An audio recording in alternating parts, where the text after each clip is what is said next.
In 1998, it was we weren't at war. We'd gone through about 10 years of relative peace. So it was a different situation when you joined the Guard. Of course, you could always be called out, but what everybody told you, of course the recruiters, but everybody all the way from the top down, was that you're not going to deploy. At worst, if there's a flood or a crisis here in the state, then you would be called out to help out with that, but the active duty soldiers go overseas. I joined the ROTC here at ASU actually when my unit, when 9/11 happened. Of course, then we went through about 2 years before we decided to go to Iraq. As soon as we heard that we were going to Iraq, my enlisted unit that I'd been with for 7 years at the time, they were getting deployed. And there's an interesting thing about being a cadet in ROTC. You're actually not allowed to deploy. You're supposed to stay, finish out your training, and then you're deployable.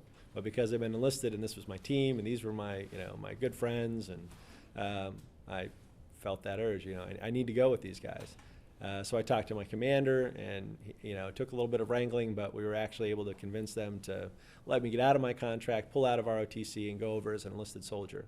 I also thought it'd make me a better officer, to learn what it was like to be an enlisted soldier at war, so that when I came back, I could speak from experience to my soldiers when I become a first lieutenant. And then I got back, and I got right back into ASU and the ROTC program, and I was actually not only very happy that I went over for the experience for myself, but also going back, I could just see in the way that I worked with my fellow cadets and the way that I was able to mentor them along the path of joining as or working through being an officer or learning to be an officer, that they were able to take from that and learn, and that was very gratifying for me. So then I finished up my degree in political science, and I graduated, became an officer, and within a year we were heading back to Iraq. This time it was as a civil affairs officer. And I got a degree in political science, so it actually came into play. Our whole job over there was mentoring governments. It was, basically talking to the governments and saying, this is how you structure a democracy, which to us is pretty obvious, but to them was, not self-explanatory at all. And so then when I finished up with that tour, I came back, I got to work for a congressman as a Veterans Outreach Coordinator. We got to work on, something that was very near and dear to me, which was making sure that all of our students were able to, our veteran students were able to get back into school. And that was the post 9/11 GI Bill.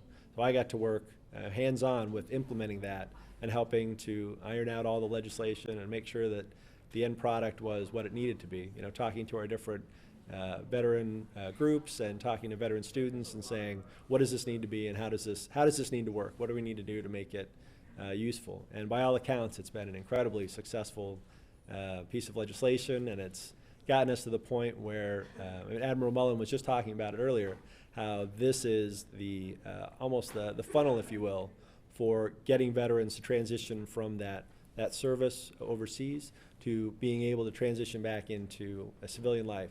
This is one of those key elements that will allow them to do that smoothly and work through all those issues that everybody deals with to some degree when they come back, but especially those soldiers and airmen and Marines and midshipmen, sailors. That's it. Sorry to the Navy.